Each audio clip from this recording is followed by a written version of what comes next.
আসসালামু আলাইকুম সুপ্রিয় শিক্ষার্থী, আশা করি ভালো আছো। আমিও ভালো আছি তোমাদের দোয়াতে। আজকের নতুন ভিডিওতে নিয়ে আসলাম তোমাদেরকে। দেখো, গুচ্ছ ভর্তি পরীক্ষা 2025। কথায় আছে গুচ্ছ বিশ্ববিদ্যালয় পরীক্ষা পরীক্ষা মানেই নিশ্চিত চান্স। এই কথাটার অর্থ হলো তোমরা গুচ্ছ বিশ্ববিদ্যালয়ে যারা ভর্তি পরীক্ষা দিতে চাও বা দিতে চাচ্ছ এবং ইতিমধ্যে মানসিকভাবে প্রস্তুতি নিয়ে ফেলেছো, তাদের জন্য এই সুসংবাদটা দিয়ে রাখি। তোমরা জানো যে গুচ্ছ বিশ্ববিদ্যালয়ে বাংলাদেশের অন্যান্য সরকারি বিশ্ববিদ্যালয় বা পাবলিক বিশ্ববিদ্যালয়ের থেকে আসন সংখ্যা বেশি। 24টি বিশ্ববিদ্যালয়ের সমন্বয়ে গুচ্ছ বিশ্ববিদ্যালয়ে 22,000 প্লাস 22,000 প্লাস আসন রয়েছে। সুতরাং তোমরা যদি সেভাবে প্রস্তুতি নিতে পারো, এখানে একটা চান্স তোমাদের হয়ে যেতে পারে। দেখো, ভর্তি পরীক্ষার আবেদনের যোগ্যতা, গুচ্ছ বিশ্ববিদ্যালয়ে যারা ভর্তি হতে চাও তাদের প্রাথমিক আবেদনের যোগ্যতা কি, আজকে আমি এই ভিডিওতে এটাই তোমাদেরকে জানিয়ে দেব।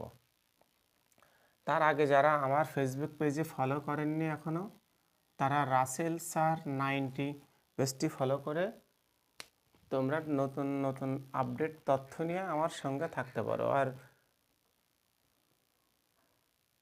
ইউটিউব এবং যেসব পেজ আছে সেখানে সাবস্ক্রাইব করে রাখতে পারো। দেখো, এই ইউনিটে তোমাদের ভর্তির প্রাথমিক যোগ্যতা হলো এসএসসিতে 3.50, এইচএসসিতে 3.50, অর্থাৎ 3.50। মোট তোমাদের 8.00 পয়েন্ট থাকা লাগবে, অর্থাৎ ন্যূনতম 3.5 পয়েন্ট করে তোমাদের থাকা লাগবে। বি ইউনিটিতে তোমাদের পরীক্ষার আবেদন ফর্ম তোলার যোগ্যতা সেটা হলো এসএসসিতে 3 পয়েন্ট, এইচএসসিতে 3 পয়েন্ট, এখানে মোট 6 পয়েন্ট। এটা থাকলে তুমি বি ইউনিটে পরীক্ষা দিতে পারবা। তোমাদেরকে জানিয়ে রাখি, এখানে এ ইউনিটটা শুধু সায়েন্সদের জন্য, বি ইউনিট মানবিকদের জন্য। সুতরাং যারা সায়েন্স নিয়ে পড়াশোনা করেছে, যাদের ব্যাকগ্রাউন্ড এসএসসি বা এইচএসসি সায়েন্স, তারাই কেবলমাত্র এই ইউনিটে পরীক্ষা দিতে পারবে। এবার দেখো, বি ইউনিট। বি ইউনিট হচ্ছে বাণিজ্য বিভাগের জন্য, কমার্সদের জন্য বি ইউনিট 3 পয়েন্ট এবং 3 পয়েন্ট, এসএসসিতে 3 পয়েন্ট, এইচএসসিতে 3 পয়েন্ট, মোট 3.5 পয়েন্ট পেলে তোমরা এই বিশ্ববিদ্যালয়ে ভর্তি পরীক্ষায় অংশগ্রহণ করে এবং পাশ করে তোমরা ভর্তি হতে পারবে। তোমাদেরকে একটা জিনিস জানিয়ে রেখে, যারা সি ইউনিটে পরীক্ষা দেবে তারা কিন্তু বি ইউনিট বা এ ইউনিটের কোনো বিষয় বা সাবজেক্ট পাবা না। অর্থাৎ বি ইউনিটে যদি কেউ পরীক্ষা দিয়ে পাশ করে তাহলে বাণিজ্য বিভাগ এবং সায়েন্স বিভাগের কোনো সাবজেক্ট তোমরা পাবে না। কিন্তু যদি সায়েন্স থেকে তোমরা পরীক্ষা দিয়ে পাশ করো তাহলে এখানে অবশ্যই তোমরা বি ইউনিট এবং সি ইউনিটে যে কোনো সাবজেক্ট নিতে পারবে। এটাই হলো তোমাদের জন্য একটা বাড়তি সুবিধা। দেখো, আমি আগেই বলে রেখেছি, এখানে চান্স পাওয়াটা খুবই সহজ। এখানে কাট মার্ক মাত্র 30, অর্থাৎ 30 পাইলে এখানে পাস হয়ে যায়। তাহলে তুমি যদি আরও কিছু নাম্বার বেশি সিরিয়ালে ভালো থাকো তাহলে তোমাকে চান্স পাওয়াটা সহজ হয়ে যাবে। এবার দেখো, স্ব ইউনিটে পরীক্ষা এবং বিভাগীয় শহরে তোমাদের জন্য একটা বাড়তি সুবিধা হলো, তোমাদের স্ব ইউনিটে পরীক্ষা দেবে, যার ব্যাখ্যা আগেই করেছি।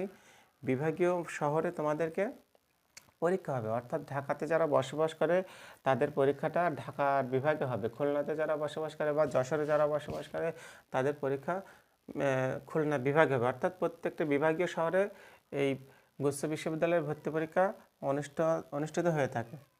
এবার দেখো, কম জিপিএ, অর্থাৎ তোমরা যদি এই বিশ্ববিদ্যালয়ে ভর্তির আবেদন ফর্ম তুলতে চাও তাহলে তুলনামূলক কম জিপিএ লাগে। আগেই জানিয়েছি কত কত লাগে। জিপিএ মার্ক নেই, অন্যান্য বিশ্ববিদ্যালয়ের জিপিএ মার্ক যোগ হয়, অর্থাৎ তুমি এসএসসি এবং এইচএসসিতে যে সকল নাম্বার পেয়েছো তার ওখান থেকে 10 মার্ক বা 15 মার্ক তোমাদের জন্য যোগ হয়।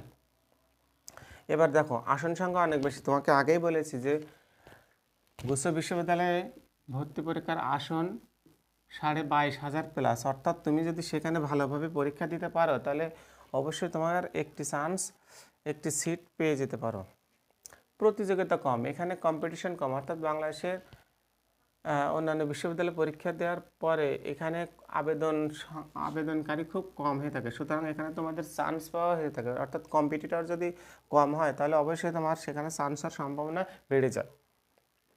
চান্স মার্ক কম, আগে জানিয়েছি এখানে 30 মার্কে পাস, অর্থাৎ তুমি 50 প্লাস বা 55 প্লাস যদি পেয়ে থাকো তাহলে নিশ্চিত তোমার গুচ্ছ বিশ্ববিদ্যালয়ে যে কোনো একটি বিশ্ববিদ্যালয়ে তুমি ভর্তি হতে পারবে। ভালো বিশ্ববিদ্যালয়, এখানে একটা কথা জানিয়ে রাখি, ভালো বিশ্ববিদ্যালয় বলতে এখানে বাংলাদেশের অনেক নামকরা বিশ্ববিদ্যালয়গুলো, এই যে গুচ্ছ বিশ্ববিদ্যালয়ের অধীনে 24টি বিশ্ববিদ্যালয় রয়েছে,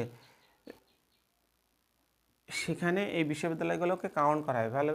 এর মধ্যে খুলনা বিশ্ববিদ্যালয়, শাহজালাল ইসলামী বিশ্ববিদ্যালয়, তোমার হচ্ছে কি বলে যে জাস্ট, তারপর ইসলামী ইউনিভার্সিটি, এরকম নাম করা বিশ্ববিদ্যালয় এই 24টি বিশ্ববিদ্যালয়ের মধ্যে রয়েছে।